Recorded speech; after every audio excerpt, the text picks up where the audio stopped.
Assalamualaikum warahmatullahi wabarakatuh. Alhamdulillah wassalatu wassalamu ala rasulillah amma ba'du. Hadirin jamaah yang dirahmati Allah, mari kita awali dan kita buka kajian kita ini dengan sama-sama kita membaca basmalah. Bismillahirrahmanirrahim. Tema kita hari ini sebenarnya ingin masih melanjutkan apa tema yang pernah kita bicarakan sebelumnya, yaitu tentang kisah Bani Israel di dalam Al-Quranul Karim. Pada tema sebelumnya itu kita sudah banyak bicara bagaimana Allah Subhanahu wa taala menceritakan pada kita tentang apa yang terjadi dan menimpa orang-orang di kalangan Bani Israel. Saya mungkin akan buatkan semacam ringkasannya dulu, tolong ditampilkan di tampilan saya ini. Nah, jadi Bani Israel dan Nabi Muhammad SAW ini kok nggak penuh ya tampilannya, bisa dibikin penuh nggak Pak Kamal? Yang pertama, sebelum bertemu dengan Nabi Muhammad, mereka ini berperang melawan bangsa Arab dalam rangka menyebarkan agama yang diajarkan oleh Allah Subhanahu wa taala. Jadi kalau pada masa itu sebelum masa Nabi Muhammad, yang dibilang sebagai orang Islam itu adalah Bani Israel. Sedangkan bangsa Arab pada saat itu justru adalah orang kafirnya. Jadi yang orang Islamnya itu adalah Bani Israel karena mereka membawa risalah para nabi dan rasul. Sedangkan orang Arab di masa itu adalah kaum musyrikin yang menyembah berhala. 360 berhala itu adalah kerjaannya orang Arab. Kalau Bani Israel atau Yahudi mereka tidak menyembah berhala. Ya adalah 1-2 kasus seperti kayak zaman Nabi Musa, ada siapa namanya Samiri ya yang mengajarkan mereka untuk menyembah patung anak sapi. Tapi saya mau tanya, berapa jumlah patung anak sapi yang disembah oleh Bani Israel saat itu? Jumlahnya 1. Oke. Berapa patung yang ada di dalam Ka'bah dan di pelatarannya saat itu? 360. Banyakan mana musyriknya? Ya banyakan orang Arab, ya kan? Bahkan orang Arab ini kurang ajar karena dia bikin Tuhan dari kurma, bikin Tuhan dari roti. Lalu dibawa kemana-mana kalau dia lapar Tuhannya dimakan. Itu ada cerita kayak gitu cuman ada di Arab aja gitu. Orang Yahudi ya yang musyrik 1-2 ada, tapi mereka adalah pahamnya adalah paham monoteis, membawa paham agama Abrahamik gitu ya. Jadi pada saat itu yang Islam gitu justru adalah Bani Israel. Sedangkan yang kafir itu adalah bangsa Arab. Nah pertama nih ya, coba ditampilin lagi. Mereka perang melawan bangsa Arab. Jihadnya mereka itu adalah itu gitu kan. Tapi karena mereka kalah ya dalam perang dengan bangsa Arab. Dalam arti gak bisa menaklukkan Arab. Akhirnya mereka cuma bisa berdoa agar diturunkan Nabi di Arab. Jadi ya Allah kalau engkau tugaskan kami mengislamkan orang Arab tuh kita udah nggak kuat lah, nggak sanggup. Gini aja ya Allah, kalaupun nanti akan ada nabi yang terakhir, turunkan saja di negeri Arab. Biar dia yang capek, biar dia yang ribet, biar dia yang punya kerjaan. Biarin Arab lawan Arab. Kan Arab nggak pernah ada nabi tuh. Ya Allah turunkanlah di tengah mereka. Udah 26 abad loh orang Arab nggak punya nabi. Kalau kita mah orang Bani Israel, tiap hari ada nabi keluyuran gitu di mana-mana, berarakan di mana-mana nabi dan rasul banyak banget gitu. Doa mereka itu gitu. Nah, kemudian akhirnya beneran Allah turunkan nabi di tengah bangsa Arab yaitu Nabi Muhammad SAW, dan memang ternyata kerjaan untuk mengkatakanlah mentauhidkan agama orang Arab itu bukan pekerjaan yang mudah. Nabi Muhammad 13 tahun di Mekah mental juga ujung-ujungnya, terusir juga. Nah, terusirnya kemana? Ke Madinah, gitu ya. Coba kita tampilin lagi bagian C, sponsor hijrah Nabi Muhammad ke Madinah itu, oke, di tampilannya udah lumayan penuh nih ya. Sponsor hijrah Nabi ke Madinah itu justru Bani Israel. Jadi istilah kata begini, Bani Israel kan minta kepada Allah, ya Allah turunkan Nabi di tengah bangsa Arab karena mereka nggak mampu ngadepin orang Arab. Dan Allah akhirnya kabulkan doa mereka, lalu Nabi Muhammad diutus di Arab. Tapi ya sebagaimana sudah bisa kita tebak, ya Bani Israel aja nggak mampu ngadepin orang Arab, apalagi Nabi Muhammad yang sendirian. Ya Nabi Muhammad sih punya pendukung, tapi saat awal-awal dakwah pendukung Nabi Muhammad itu kan orang duafa semua gitu ya. Yang intinya adalah paling tidak Nabi harus hijrah dulu. Nah hijrahnya kemana? Itu nomor C. Sponsor hijrah Nabi Muhammad SAW ke Madinah itu adalah Bani Israel. Mereka yang ngajak yuk kita ke ke Madinah aja. Di Madinah ada kami. Ya, agama yang turun pada kamu dengan agama yang turun pada kami itu nomor D itu ya, satu server dengan dakwah Nabi. Sholatnya sama-sama Baitul Maqdis. Ya, sholatnya sama-sama Baitul Maqdis. Puasanya Nabi Muhammad puasanya ikut Nabi Musa, yaitu tanggal 10 bulan Muharram gitu ya. Kemudian Nabi juga melaksanakan apa-apa yang Allah turunkan, hukum gitu ya. Yang ada di Taurat, misalnya kalau mencuri itu, ada orang mencuri itu dipotong tangan. Kalau ada orang membunuh itu dikisos dan sebagainya. Kan Nabi posisinya sebagai kepala negara saat itu, ya kan. Jadi ya mereka satu server lah gitu istilahnya. Dan yang bagian E, membangun Madinah lewat Piagam Madinah. Jadi dibikin kesepakatan, Piagam Madinah itu prinsipnya gini, sampai pada bentuk jihad atau perangnya pun Nabi dengan Bani Israel itu kolaborasi, bukan kolaps ya, tapi kolaborasi. Nah, maksudnya gini, perjanjian Piagam Madinah itu intinya begini, kalau Nabi Muhammad diserang sama sukunya dia sendiri yaitu orang Arab, Yahudi pasang badan.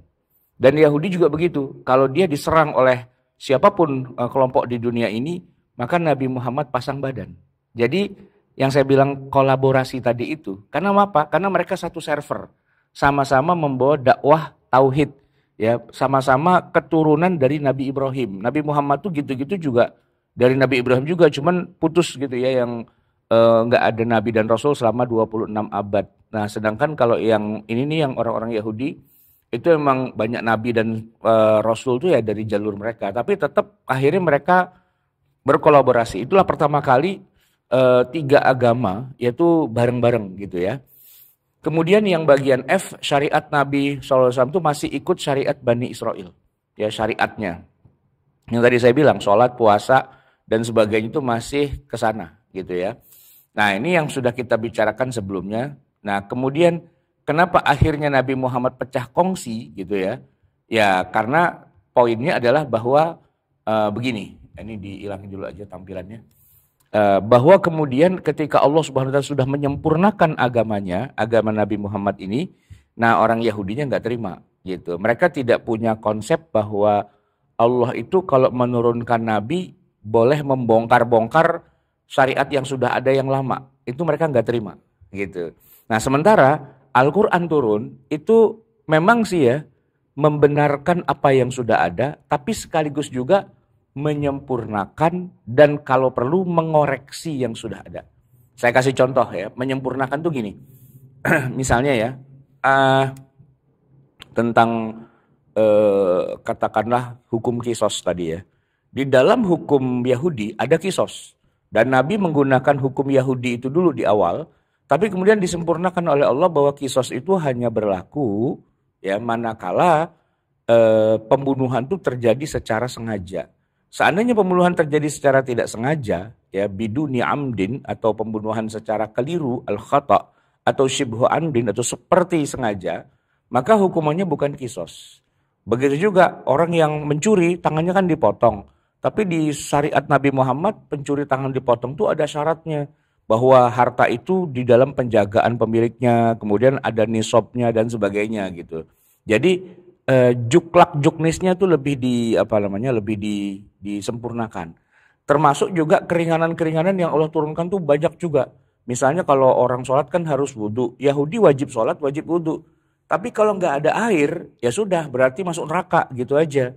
Kenapa? Karena kan dia jadi nggak sholat gara-gara nggak ada air gitu kan. Nah untuk Nabi Muhammad dikasih solusi.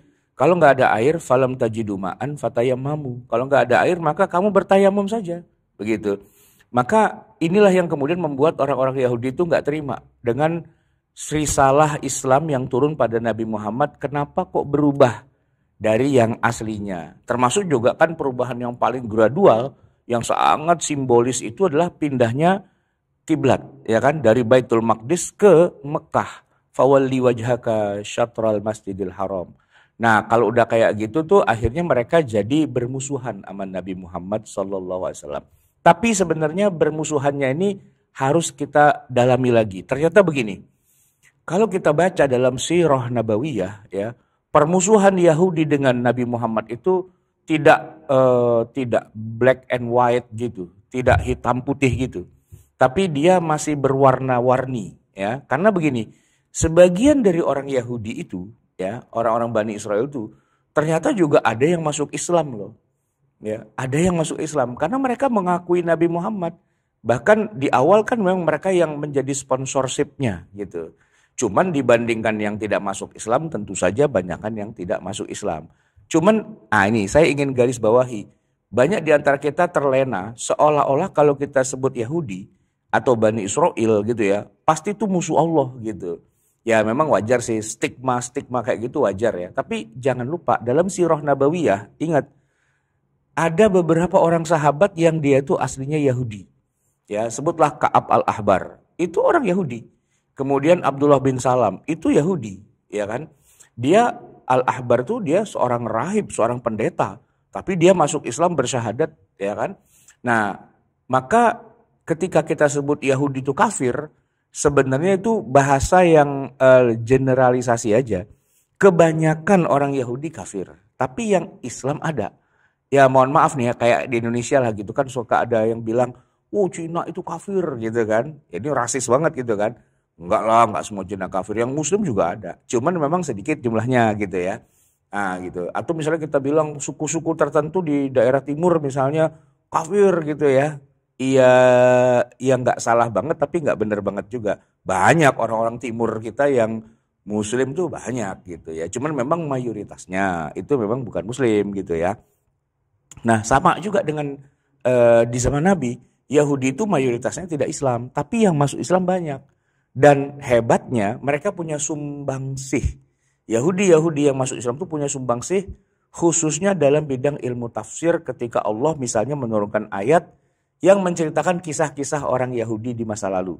Bani Israel. Itu kan banyak ayat Quran yang bicara tentang Bani Israel. Kata-kata Israel saja itu terulang-ulang sampai 41 ayat yang berbeda. Tersebar di 41 ayat. Israel gitu. Itu tersebar di berbagai ayat Al-Quran gitu ya. Kisah-kisah kayak Nabi Musa, Nabi Daud, Nabi Sulaiman, Nabi-Nabi orang Yahudi semua gitu ya. Dan buat Nabi Muhammad SAW dan para sahabat yang asli orang Mekah atau orang Madinah, kisah-kisah kayak gitu tuh mereka asing. Ketika Quran menceritakan kisah-kisah leluhurnya para orang-orang Bani Israel Yahudi, itu cerita apa gitu, nggak nyambung gitu kan. Nah justru yang paling nyambung adalah orang-orang Yahudi itu. Kenapa? Karena itu legenda nenek moyang mereka. Mereka tahu banget, mereka persis gitu kan. Sehingga dalam kitab-kitab tafsir, kalau kita menemukan satu ayat di dalam Al-Quran dijelaskan secara detail gitu ya. Namanya, tempatnya, apa dan sebagainya. Pastikanlah itu sumbernya dari para sahabat yang asli orang Yahudi tapi dia masuk Islam. Gitu. Itu yang disebut dengan istilah tafsir Israiliyat. Memang nggak semuanya pasti benar, nggak semuanya pasti valid. Ya namanya juga cerita rakyat, legenda. Sama aja kayak kita zaman sekarang. Ya itu di Tanjung Priok sana tuh katanya ada makamnya Mbah Priok gitu. Nah, tapi sebagian orang mengatakan bukan, itu bukan makamnya, itu cuman apanya gitu misalnya. Nah, itu biasalah di tengah legenda masyarakat, kan itu kan cerita dari mulut ke mulut gitu kan. Atau misalnya kayak kita misalnya di Indonesia tuh ada wali, misalnya Wali Songo gitu kan. Wali Songo itu dia bisa begini, nunjuk pohon jadi emas, bisa punya kesaktian apa dan sebagainya gitu kan. Banyak tuh cerita-cerita kayak gitu. Nah, ya itu ya ada kan di tengah masyarakat kita kisah-kisah kayak gitu, sebagiannya benar, sebagian ya wallahu alam perlu divalidasi. Nah cerita Israiliyat itu ya kayak gitu juga sebenarnya. Jadi orang-orang Yahudi pada saat itu ketika ayat Quran turun bercerita tentang kisah leluhur dan nenek moyang mereka, ya mereka bilang kami tahu cerita itu dan bisa dikasih penjelasan yang lebih rinci, lebih detail. Apakah itu benar validitasnya 100%? Ya perlu dilakukan banyak penelitian lagi. Tapi paling tidak itu informasi yang cukup berguna begitu. Nah, jamaah sekalian yang dirahmati Allah, maka di Madinah itu ya orang-orang Yahudi itu terpecah menjadi 3. Pertama yang masuk Islam tadi, Ya, salah satunya tadi kan saya udah bilang ada Ka'ab al-Ahbar, ada Abdullah bin Salam, ada satu lagi yang menarik nih, yaitu Sofiyah binti Huyai al-Akhtab. Ya, ini Sofiyah ini adalah putri dari kepala suku Yahudi, ya, yang bapaknya mati dipenggal, ya, dalam dalam peperangan, diusir dan dipenggal kepalanya. Lalu anaknya, putrinya, ini kan jadi simbol suku mereka gitu. Itu ternyata ketangkep lagi dalam perang Khaybar. Jadikan budak gitu, oleh para sahabat dijadikan budak. Tapi sebagian sahabat bilang, "Woi, jangan tuh, itu anak kepala suku. Lu jangan perbudak dia, minimal lapor deh sama Rasulullah," gitu. Dilaporin ke Rasulullah. "Ini nih putri, ini nih anaknya Huyai bin Akhtab ya Rasul," gitu. "Oh, gitu. Iya. Ya udah sini," kata Nabi. Dijadikan budaknya Nabi. Jadi waktu pembagian ghanimah di Khaybar, di antara ghanimahnya adalah budak-budak wanita. Nah, budak yang aslinya dia adalah putri kepala suku Huyai itu jadi jatahnya Nabi. Walaupun tadinya jatah salah seorang sahabat, tapi udah dihibahkan kepada Nabi. Nah, budak wanita, putri dari pemimpin terbesar Yahudi. Oleh Nabi kemudian begini, mau nggak kamu ya masuk Islam? Ditawarin sama Nabi gitu. "Kalau kamu mau masuk Islam, ya saya akan bebaskan kamu jadi orang merdeka, nggak jadi budak." Nah ternyata si Safiyah ini kepincut sama Nabi, ya melihat kebaikannya, keramahannya dan sebagainya, nggak diperlakukan seperti musuh, nggak diperbudak, malah Nabi malah menjanjikan, "Mau nggak saya bebasin?" Gitu. Nah akhirnya dia baca 2 kalimat syahadat, gitu. Baca 2 kalimat syahadat, kemudian jadi Islam gitu ya. Bahkan kemudian Nabi menawarkan tawaran yang nggak bisa ditolak. "Mau nggak kamu menjadi ibu dari umat Islam?" Ya, dilamar oleh Nabi untuk menjadi istri Nabi. Bayangin, dari budak, orang merdeka, dan ibunya kaum muslimin. Ya tinggilah derajatnya gitu kan. Nah itu termasuk ada politisnya juga di situ ya. Dalam arti, wah berarti luar biasa nih Nabi Muhammad SAW ini ya kan. Memerdekakan budak dan menjadikannya sebagai istrinya. Dan itu bernama Sofiyah binti Huyai al-Akhtab. Seorang istri Nabi yang basically dia adalah perempuan Yahudi. Nah dengan dinikahinya Sofiyah ya menjadi ummul mukminin, maka orang-orang Yahudi di Madinah itu semua kemudian jadi respect sama Nabi Muhammad SAW. Jadi hormat gitu. Beliau tuh tidak menginjak kepala orang yang sudah kalah. Tapi malah dimuliakan. Ya, dinaikkan derajatnya. Maka orang-orang Yahudi itu akhirnya ya semakin suka sama Nabi. Walaupun begini. Yang masuk Islam kan cuma sedikit. Yang gak masuk Islam tuh banyak. Mereka tuh pecah juga akhirnya. Ada yang tetap bermusuhan sama Nabi, dendam. Tapi ada yang kemudian hatinya sudah ditaklukkan gitu ya. Sehingga mereka bilang, "Ya sudahlah wahai Muhammad, walaupun kami nggak masuk Islam ya, tapi kami siaplah bekerja sama terus dengan Anda seperti perjanjian yang sudah ada sebelumnya, yaitu perjanjian Piagam Madinah." Maka mereka minta izin sama Nabi untuk tetap tinggal di Madinah. Itu ya dibolehkan loh sama Nabi. Ya kan? Padahal udah diusir-usir itu. Ya kan? Tapi kata Nabi, "Kalau kamu tidak macam-macam di Madinah, kamu saya bolehkan hidup di Madinah." Gitu.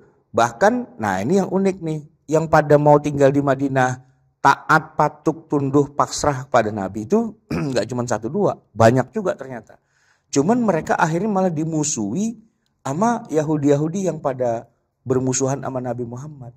Jadi mereka diancam kemana-mana, "Awas lo ya, pakai berkongsi segala sama Muhammad. Kita udah Yahudi aja, musuhan aja. Kita dendam nih, pokoknya kapan waktu kita mau bunuh tuh Muhammad," gitu kan. Nah, tetapi mereka yang nggak mau perang sama Nabi, yang menyadari kesalahannya sudah berkhianat tapi diampuni, mereka bilang, "Enggak kita mendingan hidup damai aja sama Nabi Muhammad di Madinah." Lalu mereka datang kepada Nabi, "Ya Rasulullah, bisakah Anda memberikan perlindungan pada kami? Ya, karena kami diancam sama saudara-saudara kami sendiri. Ya, berikanlah perlindungan Anda pada kami." Dan hebatnya apa? Kata Nabi, "Oke, kalian saya lindungi." Nah, kalian dia kafir dan tinggal di Madinah dan dilindungi oleh Nabi. Maka yang dikenal dengan istilah kafir zimmi yaitu mereka. Ya kalau kita dalam agama Islam itu kan mendengar ada kafir harbi, ada kafir zimmi gitu kan. Kalau kafir harbi itu Yahudi yang perang, yang diusir, yang perang di benteng-benteng itu. Tapi kalau kafir zimmi Yahudi juga. Ya kalau di Madinah kafirnya cuma satu, Yahudi gitu kan. Nah Yahudi ada dua, kafir harbi, Yahudi yang ngajak perang, dan kafir zimmi, Yahudi yang dilindungi oleh Nabi. Nah mereka yang dilindungi ini sampai Nabi wafat mereka tetap masih ada di Madinah. Mereka masih tinggal di Madinah, dan ada sebuah riwayat yang menarik ketika Nabi SAW itu wafat, ternyata beliau juga masih punya hutang dengan orang Yahudi. Masih punya hutang dengan orang Yahudi yang pasti nggak mungkin Yahudi yang perang, tapi Yahudi yang damai gitu. Nah maka di Madinah itu Yahudi terpecah menjadi tiga. Ada yang Muslim, ya, yang Muslim ini biasanya sudah nggak dianggap Yahudi lagi, walaupun basically dia tetap Yahudi gitu kan. Yang kedua tidak Muslim tapi damai, disebut dengan kafir zimmi. Maka itu mereka hidup bersama Nabi, damai. Nah yang ketiga baru Yahudi yang kafir harbi. Nah tapi kalau kita baca Al-Quran, di dalam Al-Quran yang paling banyak itu dibicarakan adalah Yahudi yang harbi tadi itu. Karena kan ya bad news is good news gitu kan. Berita buruk adalah berita baik gitu. Makin parah nih kelakuan itu yang masih jadi pemberitaan. Kalau yang damai-damai aja apalagi yang mau diberitain kan nggak ada. Maka ayat Quran pun begitu, ngikutin tren yang lagi berkembang. Yang belagu-belagu itu yang kena sorot gitu. Sedangkan yang adem ayem itu ya mereka nggak dapat expose apa-apa gitu. Tapi ada gitu, tapi ada. Makanya ketika kita baca Quran kita harus cermat, teliti, detil, nggak cuma sekedar bawa nafsu gitu aja ya. Baik. Nah jamaah sekalian, keberadaan Yahudi kafir zimmi inilah yang abadi justru. Maksudnya apa? Kalau yang diusir sama Nabi dari Mekah itu mereka kemudian musnah. Mereka kemudian bubar. Ada sih, tapi nggak ada lagi riwayatnya. Begitu mereka udah diusir, khususnya dalam perang Khaybar, udah bubar mereka. Nah Yahudi yang justru di bawah perlindungan Nabi inilah yang kemudian abadi. Kesimpulan dakwah Nabi Muhammad dikatakan la ikraha fiddin, itu contoh realnya adalah Yahudi yang disebut dengan kafir zimmi. Nanti sepeninggal Nabi di bawah pemerintahan Khalifah Abu Bakar selalu ada Yahudi dilindungi oleh Abu Bakar. Abu Bakar wafat, ada Umar, ada Yahudi yang dilindungi oleh Umar. Ganti lagi Utsman berkuasa, Yahudi itu di bawahnya Khalifah. Karena apa? Karena Yahudi memang dimusuhi oleh semua bangsa, oleh semua peradaban, dan satu-satunya ya entitas atau institusi yang punya niat tulus melindungi orang Yahudi itu adalah hanya agama Islam gitu. Jadi agak sedikit berbeda dengan opini yang sekarang banyak berkembang bahwa Yahudi musuh Islam gitu ya. Yang ada justru begini, sepanjang 14 abad Yahudi itu dilindungi hanya oleh umat Islam.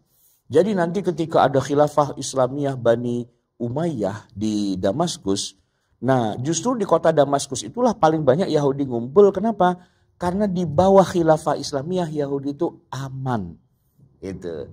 Karena agama Islam itu agama yang melindungi orang kafir gitu. 180 derajat berbeda dengan prinsip agama lain gitu yang mereka merasa kalau ada agamaku, agama lain harus dibunuh-bunuhin semua.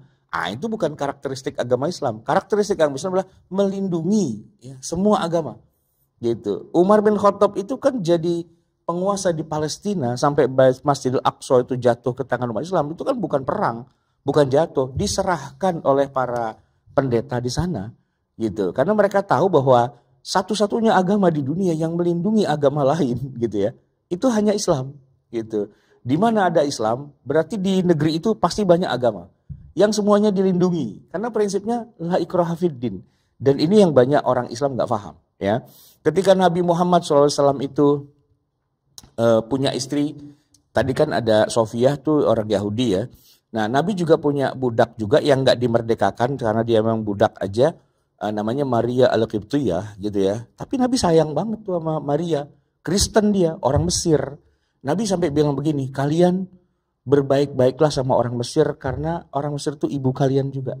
Gitu. Maka di zaman Khalifah Umar bin Khattab, Mesir termasuk negeri yang gak mau ditaklukkan. Kenapa? Umar takut kalau menaklukkan itu kayak kualat sama emaknya sendiri gitu. Nah sampai akhirnya orang Mesir kirim surat kepada Umar. Mar, kapan kita dijajah? Lu yang lain udah pada dijajah kok kita belum sih? Gitu. Jadi Mesir sendiri yang minta dijajah sama Umar gitu kan. Dan ketika Umar akhirnya mengirimkan pasukan, pimpinannya namanya Amr bin As diwanti-wanti. Wah 1000 kali diwanti-wanti. Lu kalau ke sono ya jangan macam-macam lu. Jangan ada yang dicoel-coel orang sono. Pokoknya kita sampai sana, biarkan semua agama hidup berkembang di sana, jangan ada satupun yang diapa-apain. Gitu. Maka sampailah Islam ke Mesir itu, sementara orang-orang Kristen tuh tetap eksis gitu, tetap jaya gitu. Nggak ada satupun gereja yang dirubah jadi masjid. Gitu. Nggak ada. Gereja biarin gereja gitu. Jangan diubah jadi masjid. Biarin aja itu gereja. Islam masuk dan dia langsung ngeblend dengan orang-orang Kristen di Mesir. Itu contoh yang luar biasa banget. Gara-garanya cuman Maria orang Mesir masuk ke Madinah dan jadi budaknya Nabi. Cuman jadi budak loh, nggak jadi istrinya. Tapi Nabi memperlakukan budak itu dengan kayak seorang istri banget gitu. Maka ditaati oleh prajuritnya Nabi Muhammad dan diperlakukan sebaik-baiknya orang Mesir itu. Gitu. Sampai hari ini. Maka di Mesir itu persentase Kristen itu gede loh. Ya, kan di sana mayoritas Muslim. Tapi Kristen tuh gede loh, hampir 20% Kristen tuh di Mesir. Kalau kita di Indonesia, mayoritas Islam, Kristen cuma dikit, paling 5% gitu ya, nggak seberapa lah gitu. Di Mesir tuh Kristen lebih banyak dan pemandangan kota Kairo itu ya antara kubah masjid dengan kubah gereja itu saling berdampingan. Kalau kita nggak tahu tuh kubahnya sama-sama kubah, cuma di atasnya ada palangnya begitu. Kubah, terus di atasnya ada palang. Oh itu gereja berarti. Kalau kubah doang, ada gambarnya bulan sabit gitu kan, nah itu Islam gitu. Jadi menarik. Dan itu yang prinsip dasar Islam. Di mana ada pemerintah Islam, disitulah orang Yahudi dilindungi. Itu berlangsung selama 14 abad dan fakta ini nggak pernah dibuka gitu.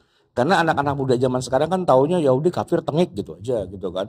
Yahudi Israel gitu aja kan. Padahal sebelum kita ngomongin Israel gitu ya, kita harus tahu sejarahnya gitu. Nah maka ketika ada hadis yang bunyinya aneh nih, kalau menurut para sahabat tuh aneh. Masa hadisnya bunyi begini, lan taqumas sa'ah, tidak akan terjadi hari kiamat, ya, sampai umat Islam memerangi Yahudi. Tidak akan terjadi hari kiamat sampai umat Islam memerangi Yahudi. Lalu Yahudi itu lari ketakutan, bersembunyi di balik batu dan pohon. Lalu batu dan pohon kemudian berkata, ya Muslim ya Abdullah, hadza Yahudiyun khalfi fata'ala faqtulhu. Wahai Muslim, datanglah ke sini, ini ada Yahudi ngumpet di belakang saya dan bunuhlah dia. Itu hadis jadi aneh gitu. Kenapa? Kok kita perang sama Yahudi sih? Kan Yahudi emang udah nyerah. Sepanjang sejarah Yahudi itu hanya bisa hidup di pusat peradaban Islam. Kalau waktu itu Bani Umayyah ya di Damaskus, maka Yahudi kumpul di sana minta perlindungan gitu ya. Ketika ada Bani Abbasiyah di Baghdad, maka komunitas Yahudi ngumpul di Baghdad, mereka minta perlindungan. Ketika umat Islam punya khilafah Islamiyah Turki Utsmani, ya kan? Ya mereka juga minta perlindungan kepada para khalifah Bani Utsmaniyah. Dan makanya sampai hari ini, ya, di mana ada kota Islam yang paling banyak Yahudinya? Istanbul. Nah, kenapa? Ya karena dulu di sana pusat khilafah Islamiyah dan orang Yahudi ngumpulnya di bawah khilafah, gitu. Sepanjang 1400 tahun lamanya gitu ya. Nah sekarang kita ngomong hari ini nih Pak Rizko ya. Kok ada perang Arab Israel? Bagaimana ceritanya? Nah ini dia. Ini yang tadi baru mukadimah doang nih. Sekarang kita baru ngomong Arab Israel. Coba Pak Kamal tolong ditampilkan tulisan saya. Iya bisa dipanjangin ke bawah lagi nggak?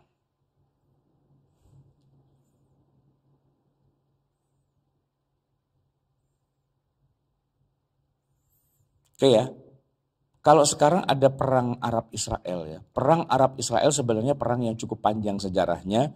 Bahkan perang ini sudah ada sejak sebelum Nabi Muhammad diutus ke dunia. Namun di sini kita hanya akan memfokuskan pada perang yang terjadi di masa modern saja. Yaitu perang yang melibatkan beberapa negara Arab lawan Israel. Jadi ceritanya setahun sejak berdirinya negara Israel pada tahun 1948 sudah terjadi kontak bersenjata yang melibatkan kedua belah pihak. Maka kalau membahas perang Arab Israel harus diawali dari berdirinya negara Israel. Namun kajian ini menjadi kurang lengkap ketika kita belum membedah dulu bagaimana negara Israel bisa berdiri dan semua itu dimulai dari munculnya paham Zionisme. Oke ya, kita bahas paham Zionismenya. A. Paham Zionisme. Zionisme adalah suatu gerakan politik dan nasionalis yang bertujuan untuk mendirikan sebuah negara Yahudi di Palestina yang dalam bahasa Yahudi dikenal dengan Eretz Israel atau Tanah Israel. Zionisme didasarkan pada keyakinan bahwa orang Yahudi memiliki hak untuk memiliki negara sendiri di tanah yang dianggap sebagai tanah air mereka secara historis dan spiritual. Kemudian sejarah Zionisme dapat ditelusuri kembali ke zaman kuno ketika orang-orang Yahudi pertama kali menetap di Palestina, namun gerakan Zionisme modern baru muncul pada akhir abad 19 sebagai tanggapan atas meningkatnya antisemitisme di Eropa. Pada tahun 1896, Theodor Herzl, seorang jurnalis dan penulis Austria-Hongaria, menerbitkan bukunya yang berjudul Der Judenstaat, Negara Yahudi. Buku ini dianggap sebagai manifesto gerakan Zionisme modern. Herzl berpendapat bahwa orang Yahudi hanya akan aman dan sejahtera jika mereka memiliki negara mereka sendiri. Nah, gagasan Herzl ini kemudian mendapatkan sambutan hangat dari banyak orang Yahudi dan gerakan Zionisme mulai berkembang pesat. Tahun 1902, Herzl mendirikan organisasi Zionis dunia, World Zionist Organization, yang menjadi organisasi Zionisme utama. 1917, Inggris mengeluarkan deklarasi Balfour yang menyatakan dukungannya atas pendirian rumah nasional untuk orang Yahudi di Palestina, dan deklarasi ini menjadi tonggak penting dalam sejarah Zionisme dan mendorong semakin banyak orang Yahudi untuk bermigrasi ke Palestina. Tahun 47, Majelis Umum Perserikatan Bangsa-Bangsa (PBB) mengeluarkan resolusi 181 yang membagi Palestina menjadi dua negara, satu negara Yahudi dan satu lagi negara Arab. Nah, resolusi ini ditentang oleh negara Arab dan menyebabkan terjadinya perang Arab Israel yang pertama.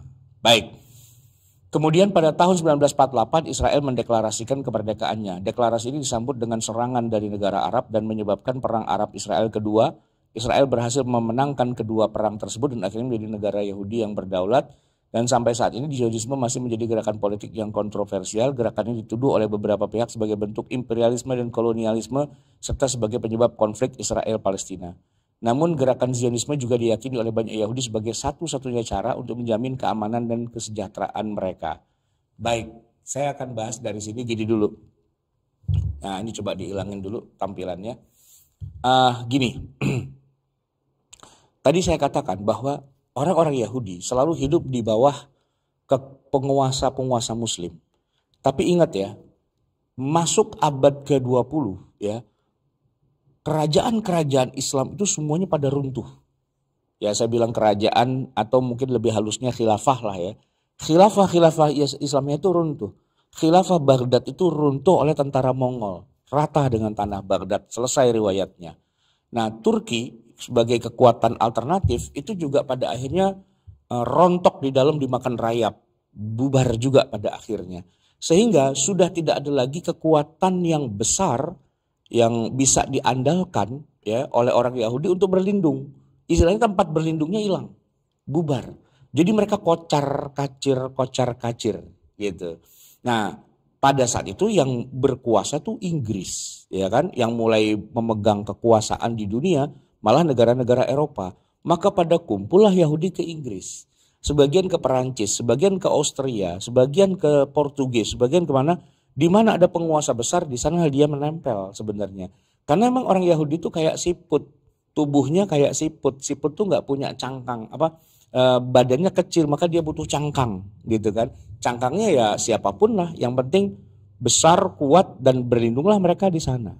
Cuman masalahnya penguasa-penguasa Eropa tuh datang silih berganti. Jadi ketika cangkang tempat mereka berlindung itu dihancurin, mereka termasuk yang dihancurin juga. Gitu kan. Nah, lama-lama mereka mikir gini, ngapain sih kita selama ini ngandelin kekuatan yang sudah ada, kenapa kita nggak bikin kekuatan sendiri aja gitu.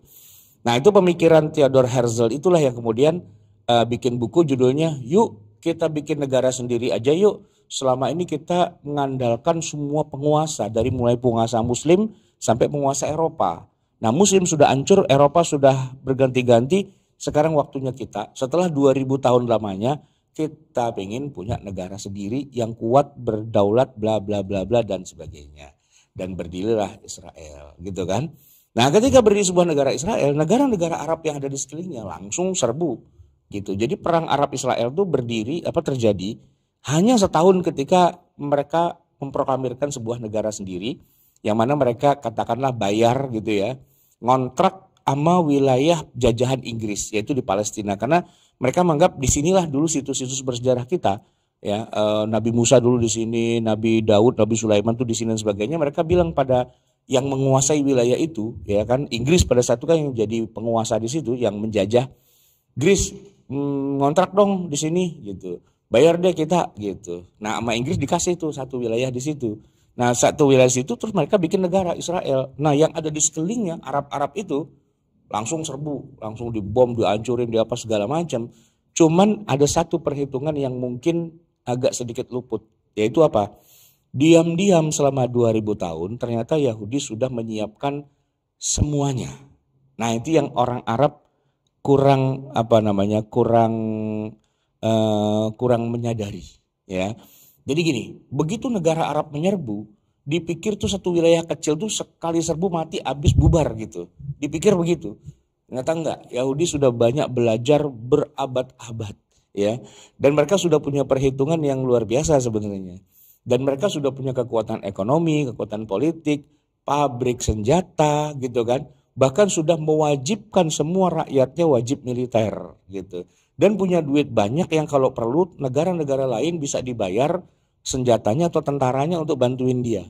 Jadi persiapannya sudah dihitung gitu, dari A sampai Z-nya sudah dihitung.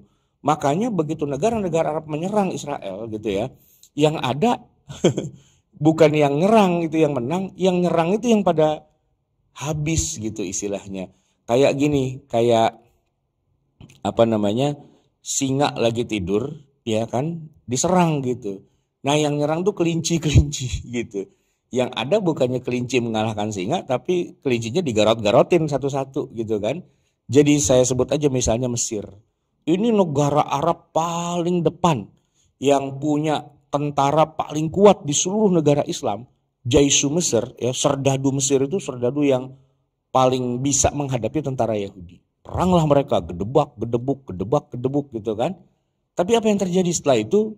Kalah Mesirnya gitu. Nah kalau Mesir aja kalah, semua negara yang lain langsung mundur. Kenapa? Karena yang punya tentara real itu Mesir sebenarnya. Yang lain tentaranya ada lah, tapi ya sekelas Hansip gitulah gitu kan.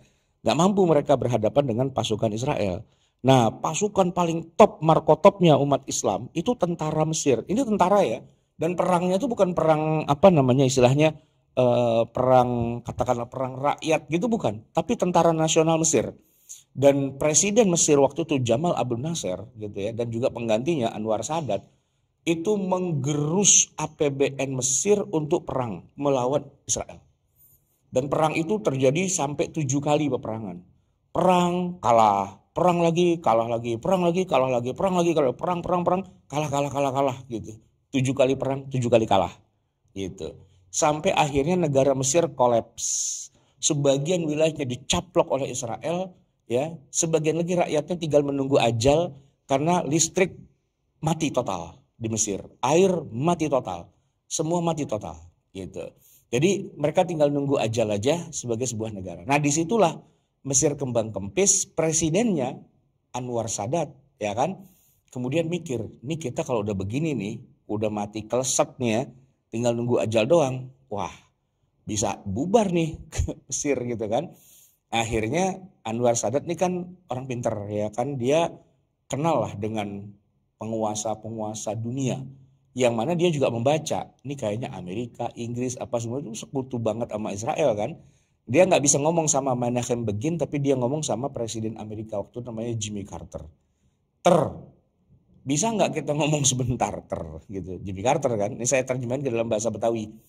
Emang nape dat gitu. Gini nih, ya kan ente tahu sendiri nih, negara saya udah tinggal hancur nih gitu kan. Perang 7 kali lawan Israel, kalah mulu. Lu sih kalau kan bantuin Israel mulu gitu. Kayak Jimmy Carter bilang, jadi gimana kira-kira, udah mau nyerah apa gimana?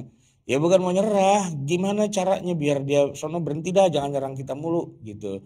Diskusilah kita gitu kan. Kata Carter, bisa sih saya sama Begin kita temenan gitu. Ya udah, kalau emang mau kita damai aja dah gitu ya. Nah setelah itu oleh Carter dibilang, Menachem Begin, si Sadat pengen ngajak ngobrol, ente kira-kira ada waktu kapan gitu. Ayo kata Begin gitu kan. Akhirnya ngumpul tuh bertiga di Amerika, di Maryland. di sebuah villa namanya Camp David gitu. Dan akhirnya terjadilah perjanjian gencatan senjata Arab Israel Camp David. Setelah perang 30 tahun, 7 kali perang, 7 kali kalah. Nah, pada saat itu Mesir kasih syarat. Dia udah kalah, tapi dia bilang, saya tetap mau perang lawan Israel, ya kan, kecuali kalau Israel balikin semua negara saya yang udah dicaplok-caplokin tuh balikin.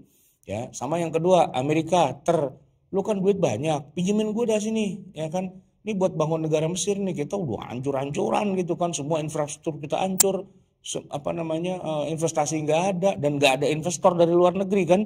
Rakyat mau kerja apa di sini, nggak ada industri dan sebagainya, udah pinjemin gua gitu. Nah, akhirnya tahun 77 ditandatanganin tuh kerjasama Mesir dan Israel, mereka berhenti perang gitu ya. Dan kemudian ya semua konsekuensinya dilakukan. Jadi wilayah yang sudah dicaplok sama Israel dikembalikan lagi kepada Mesir. Jadi Mesir kemudian akhirnya bisa napas lega. Ya, anak-anak yang pada kuliah bisa senyum lagi. Karena dulu setiap anak-anaknya pada kuliah, ya kena wajib militer suruh perang lawan Israel, pulang tinggal nyawa gitu, tinggal nama gitu. Nah, dengan adanya berhenti perang itu, alhamdulillah kemudian Mesir bisa mulai hidup lagi. Tapi 30 tahun perang, ekonominya juga susah, nggak langsung bisa terdongkrak. Mesir tuh sampai sekarang termasuk negara miskin, korban perang gitu. Nah, saya tahu kayak gitu kenapa? Karena waktu saya kuliah dulu, ya kan di Libya, dosen-dosen saya itu rata-rata veteran-veteran perang Arab Israel. Mereka kan kena wajib militer, ya kan? Dan kalau kita tanya gimana perang melawan Israel gitu ya, mereka bilang, lu tuh tahu apa Tong? Ya, yang perang lawan Israel gua, gitu. Nih luka-luka apa segala macam. Kita yang nembakin Yahudi gitu kan. 30 tahun bapak saya meninggal di situ, engkong saya meninggal di situ, dan saya juga jadi prajurit yang ikut perang juga gitu. Setelah kita udah perang bertahun-tahun, kita udah sampai pada suatu titik, udahlah nggak bisa diterusin nih perang. Apa? Kekuatannya Israel kegedean gitu. Karena semua penguasa dunia dia pegang gitu. Jadi ya walaupun kalian mencelak-celak Anwar Sadat, dibilang wah penakut, nggak punya nyali apa gitu-gitu semua. Tapi ketahuilah, yang paling menderita dengan perang Arab Israel itu ya kami bangsa Mesir. Karena kalau kami yang maju, kalian bantuin. Begitu kami udah ancur-ancuran, nggak ada yang bantuin kita, gitu. Jadi akhirnya kata Mesir, udahlah gue berhenti aja perang melawan Israel. Udah lu bagian lu di situ, gue di sini udah ya, jangan otak-atik gitu. Nah, perjanjian Camp David itulah yang terjadi. Nah, dengan adanya perjanjian Camp David, maka perang antara negara Arab dengan negara Israel itu berhenti. Kalaupun berikut-berikutnya masih ada kerusuhan, itu bukan antara Arab dan Israel, tapi antara di dalam tubuh negara Israelnya sendiri, karena di dalamnya itu separuhnya itu Muslim, ya kan? Tapi Muslimnya kebelah dua, ada yang dataran tinggi Golan, tepi barat Sungai Jordan, itu Muslimnya baik tuh, dalam arti mereka nggak ngelawan-ngelawan pemerintah Israel. Cuman yang bagian sini, yang Gaza, itu yang daerah pemberontak semua. Yang dikit-dikit terjadi keributan itu kan di Gaza, bukan di tepi barat Sungai Jordan. Nah, Bapak Ibu, kalau sekarang tuh masih melihat ada iklan umroh plus Al-Aqsa, itu walaupun sekarang lagi perang Gaza, umroh ke sana tetap jalan loh. Ya, saya kemarin punya saudara gitu ya. Dia bilang, antum mau ke Al-Aqsa Ustaz? Ayo saya anterin gitu. Lah, bukannya lagi perang. Yang perang bagian sono, yang bagian sini mah aman, kagak perang gitu. Yang bagian tepi barat Sungai Jordan tuh aman gitu. Oh gitu. Jadi kita bisa masuk Aqsa nih sekarang lagi perang-perang gini. Bisa gitu. Kan yang perang yang Gaza doang. Oh gitu. Berarti di dalam tubuh mereka sendiri ada umat Islam, dan umat Islam pecah dua. Yang satu tukang perang, yang satu damai. Nah, kalau kita orang Indonesia pengen ke Palestina, pengen ke Masjidil Aqsa, memang Masjidil Aqsa itu di wilayah pendudukan Israel gitu kan. Tapi sholat tetap jalan, sholat Jumat jalan, Ramadan jalan, nggak ada masalah karena pemerintah Israel memberikan izin untuk melakukan ibadah-ibadah, kan itu kan pariwisata juga, masuk devisa juga gitu kan. Makanya Kordowi dengan beberapa tokoh ulama gitu memboikot, nggak boleh ke Masjidil Aqsa, berarti lu ngasih duit juga ke sana gitu kan. Walaupun seruan itu sih kayak angin lalu, kenapa? Karena rombongan umroh plus Aqsa makin hari makin banyak aja, makin hari makin banyak kan, kayak dicuekin aja gitu ya, karena ya biar bagaimanapun orang-orang Islam sedunia adalah pecinta ke Masjidil Aqsa. Kalaupun Masjidil Aqsa belum dibebaskan, tapi Israelnya memberikan kebebasan kalau kita mau ke sana, walaupun itu di bawah ya istilahnya di bawah pemerintahan Israel. Nah kalau kayak kata Kordowi, nggak boleh kita ke sana karena berarti kita mengakui Israel gitu kan. Nah maka sebagian ulama ada yang bilang haram tuh umroh ke Al-Aqsa. Cuman kalau yang saya lihat spanduk-spanduk ya kan, kemudian baliho-baliho iklan ke Aqsa itu malah apa orang pada malah penuh gitu, panjang antriannya yang pada mau ke Aqsa gitu. Jadi kayak nggak kompak gitu umat Islam. Satu bilang biarin aja itu Aqsa dikuasain Israel, yang penting kan kita bisa masuk gitu. Yang lain bilang enggak, selama masih dikuasai sama Israel haram kita ke sana. Ah begitu. Nah itu yang bagian tepi barat Sungai Jordan. Kalau yang bagian selatannya yang Gaza, memang di Gaza itulah rakyat yang di sana yang suka melakukan perlawanan. Nah perang-perang sekarang bukan perang Arab Israel, tapi perang Gaza melawan ya pemerintahan Israel gitu kan. Nah memang kalau kita melihat secara sekilas kelihatannya Israel memang kejam banget. Tapi itu kalau menurut saya adalah sesuatu yang memang disengaja. Jadi orang-orang di Gaza itu mengekspos sedemikian rupa, kan sekarang lagi zamannya zaman apa namanya istilahnya zaman perang perang opini gitu kan. Jadi apapun yang terkait dengan kerugian orang-orang Islam di Gaza itu yang diekspos dan nampaknya berhasil. Beberapa media Barat kemudian juga ikut mengutuk Israel sekarang gitu, karena menang opini nih apa Hamas gitu kan. Dan seluruh dunia pun mengirimkan dananya ke sana dan sebagainya gitu kan, ke sana karena berhasil mengekspos kekejaman Israel. Dan Israel bisa jadi kalah secara opini. Kalau secara militer nggak mungkin lah ya, dia pasti menang lah karena emang kekuatannya luar biasa gitu. Tapi kalau secara opini bisa jadi dia kalah. Jadi dikenal sebagai bangsa yang najis ralala, sebagai bangsa yang agresor, yang membunuh nyawa bayi dan sebagainya. Itu sekarang begitu. Kita kalau dana apa aksi-aksi Palestina kan kita selalu angkat, wah Israel kejam, wah Israel apa dan sebagainya. Kan itu yang diekspos gitu kan. Karena emang itu yang kayaknya diarahkan. Jadi kita bermain politik playing victim gitu. Kita tembakin dulu dia, begitu dia nembakin kita rekam. Wah, lalu kita expose di dunia. Sementara penyebabnya kita menyerang duluan itu nggak usah gitu.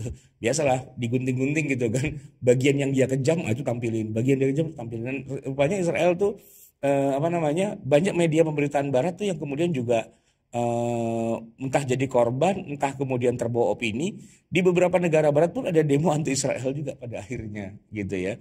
Nah itulah yang terjadi jamaah sekalian. Nah kalau kita sih berdoa agar perang itu segera berhenti ya. Ya kalau kita sebagai muslim kita tidak disuruh oleh Allah untuk membunuh Yahudi. Tidak.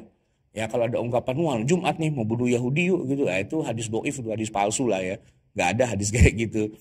Yahudi apapun, Kristen apapun dan sebagainya dalam agama Islam mereka bukanlah orang yang harus dibunuh ya. Ya kecuali kalau dia memerangi oke, dalam perang. Tapi dalam keadaan yang normal mereka adalah orang yang tidak perlu dimusuhi dan tidak perlu dibunuh gitu ya. Bahkan kalau Nabi Muhammad malah melindungi mereka gitu di bawah kekuasaan umat Islam. Nah semoga apa yang kita bicarakan pada kali ini bisa membuat kita berpikirnya lebih luas ya, wide screen gitu ya. Nggak cuma melihat dari satu sisi doang. Bukan berarti kita ngebelain Israel. Tapi pada akhirnya logikanya begini, nggak mungkin kalau kita teruskan perang karena sudah 30 tahun perang oleh army yang resmi pemerintah Mesir, 30 tahun 7 kali perang, 7 kali kalah dan Mesir bubar gitu negaranya. Nah oleh karena itu untuk konteks yang sekarang nampaknya kita harus hentikan perang biar di Gaza itu nggak terjadi pembunuhan lagi ya kan. Tapi kalau perang jalan terus memang ekspos berita sih bagus ya buat cuman masa kita mau ngorbanin sesama muslim sih, biarin dibom aja, biar dibom ntar kita ntar pakai video kita sebarin ke dunia bahwa apa Yahudi itu kejam gitu. Ya Yahudinya di sana emang kejam, Benjamin Netanyahu tuh emang pengennya ngabisin orang Islam di Gaza gitu kan. Nah apakah kita punya politik yang kayak gitu? Kalau menurut saya enggak gitu. Harusnya hentikan. Ya kita jangan tambah lagi nyawa itu dibuang begitu saja secara sia-sia. Nah, di sisi yang lain umat Islam perlu bersatu. Di sisi yang lain umat Islam perlu punya teknologi, punya kekuatan ekonomi, punya apa dan sebagainya. Kalaulah nanti keimbangannya seimbang mau perang bisa. Tapi kalau sekarang ekonomi kita anjlok, ya kan, teknologi kita nggak ada, apa segala mau perang, ya kita cuma jadi korban doang. Kecuali tujuannya mau mengekspos kekejaman Yahudi, sebenarnya itu dibalik itu ada pembunuhan. Ya, membiarkan hal itu terjadi atau menyebabkan hal kayak gitu terjadi, itu nggak dibenarkan juga secara syariat Islam. Baik, jemaah sekalian yang dirahmati Allah, sudah lewat dari jam setengah 9, udah 8.35. Saya akan akhiri kajian kita ini. Semoga Allah Subhanahu wa taala memberikan perlindungan kepada kita, khususnya saudara-saudara kita di Palestina yang sedang menderita. Semoga Allah terima arwah mereka, semoga Allah berikan kepada mereka keafiatan, kesehatan. Semoga perang bisa segera diakhiri dan semoga perdamaian bisa segera terjadi. Semoga Allah berikan kepada kita kekuatan untuk bisa membantu saudara-saudara kita. Amin ya rabbal alamin. Aqulu qauli hadza wa astaghfirullahaladzim li wa lakum wa billahi taufiq wal hidayah wal afu minkum. Assalamualaikum warahmatullahi wabarakatuh. Waalaikumsalam warahmatullahi wabarakatuh. Terima kasih Ustaz atas sosialnya berdasarkan pagi hari ini. Jamaah sekalian, demikian tadi pengajian kita pada sesi pagi hari ini. Mohon maaf kalau ada kekurangan. Insya Allah kita berjumpa pada kesempatan pengajian berikutnya. Mari kita dengarkan kata-kata majelis. Subhanakallahumma wa bihamdika asyhadu an la ilaha illa anta astaghfiruka wa atubu ilaik. Bila taufiq wal hidayah. Wassalamualaikum warahmatullahi wabarakatuh.